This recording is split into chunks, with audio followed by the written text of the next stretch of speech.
You're in a crowded room, a party maybe, or a busy restaurant. Dozens of conversations going at once, a solid wall of noise.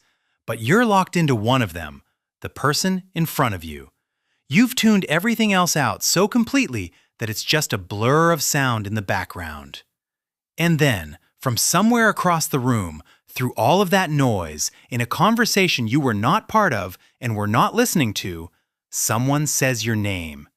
And you hear it. Instantly, your head turns before you even decide to turn it. So here's the question. How did you hear that?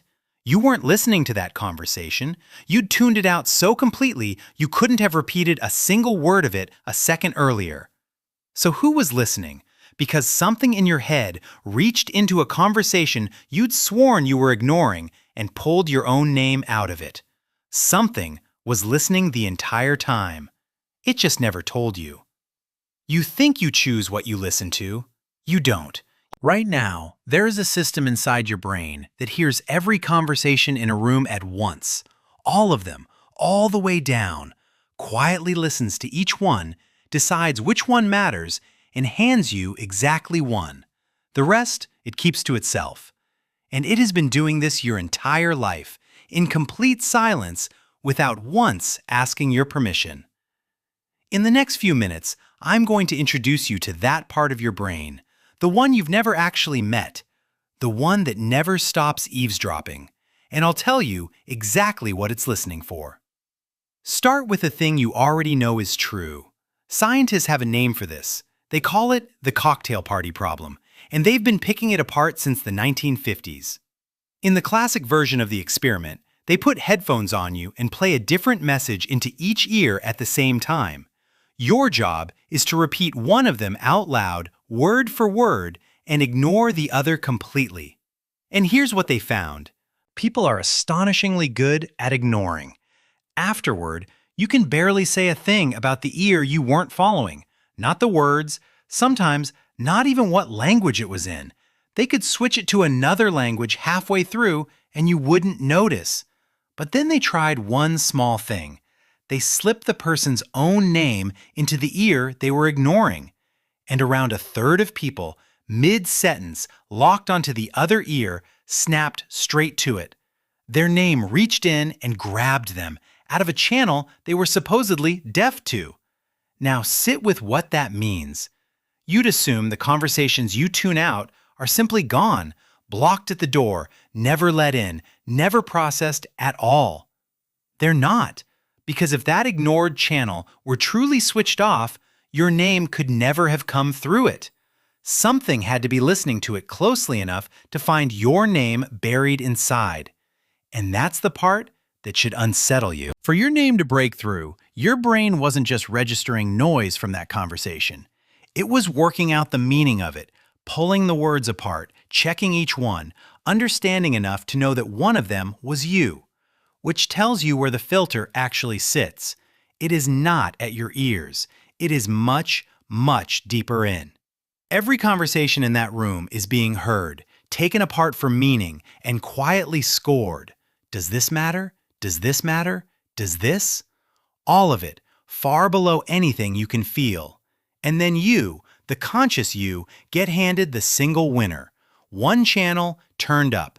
Everything else turned down to a murmur you mistake for not hearing it. And it is happening as you watch this. If you are not completely alone right now, some part of you is already tracking the other sounds around you.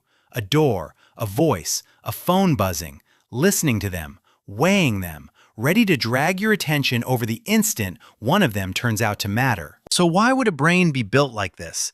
Why listen to everything, but only ever show you one thing? Because it is the only arrangement that keeps you both alive and functional at the same time. You cannot consciously process every sound around you. Try it for 10 seconds and you drown. Attention only works because it narrows. But the opposite is just as dangerous. An animal that truly tuned out the world in order to concentrate would miss the snap twig, the warning shout, the cry of its own child. So evolution split the job in two. One narrow channel that you control and actually experience, and one silent, tireless background system that monitors absolutely everything, understands far more than it ever lets on, and interrupts you only for the things that count. Your name, the word fire, a scream, a baby. It is a bodyguard that reads every message in the room so you don't have to, and taps you on the shoulder only when it's worth it. Now, be honest about where the science actually stands. Researchers have argued for decades about exactly how deep that background processing really goes.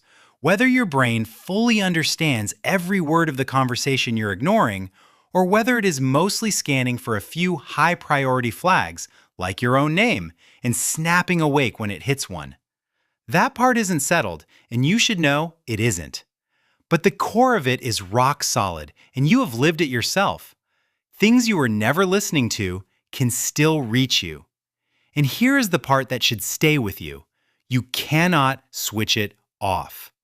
That listener doesn't come with an off switch. So put it all together, and the conclusion is hard to shake. You do not actually choose what you hear. By the time any sound arrives in your awareness, a hidden system has already heard everything in the room, judged all of it, and decided what you get to know about. What feels like you choosing to focus on one voice is just you receiving the one channel that system already picked. You are not the listener in the room. You are the audience for a feed that a silent editor curated before you ever heard a thing. And that means there is a part of you that has been listening to every conversation you have ever stood near. The ones you ignored, the ones you forgot, the ones you would swear you never heard a single word of. And you have never once met it, never heard it working, and cannot turn it off. It is the same brain that deletes time out of your vision and stitches the gaps shut so you never see the seams. The same brain that, the second you start to fall asleep, invents a story about falling to explain a single twitch in the dark. You do not experience the world. You experience the edit. What you see, what you hear, even your sense of time. All of it handed to you, already cut. So the next time you are in a crowded room and your name cuts clean through the noise from somewhere you weren't even listening, and your head turns before you decide to turn it, you'll finally know the truth. You didn't catch your name. The part of you that never stops listening caught it, somewhere down in the dark, and decided you needed to know. What you felt was just the moment it reached up and tapped you on the shoulder. Has this happened to you? Your own name out of a room you weren't listening to, a scrap of a conversation you'd completely tuned out, suddenly landing? Tell me in the comments. I read every single one. Because next time, we're going somewhere stranger still. We've taken apart what you see and what you hear. Next, we go after your memory, and the single most convincing memory you will ever have of a moment that never actually happened. Subscribe, and I'll see you in the next mystery.